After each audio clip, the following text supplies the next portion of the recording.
girdim tavo įgarsinimą, girdim iki dabar televizorių, girdim visur, bet pats smagiausias dalykas būtų, kad profesionalas įvertintų mūsų darbą. Ir mes įgarsinom Simpsonų vieną epizodą.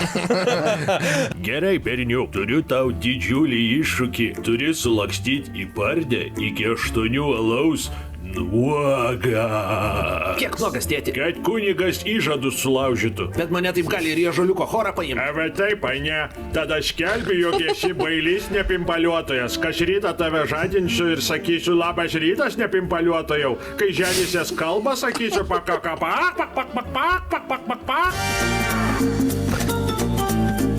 Man dabar Montvydas patinka. O seniai rodau į bibį. Na, berniukai, laikau šią bulvytę taip, kad ji labai patogiai uždengtų. Penį? Kas per debilas šitą garsino? Parašyk pažymį, gal kažkokios kritikos turėtum, gal galėtum išvelgti. Ne, nu ką čia kritikuot.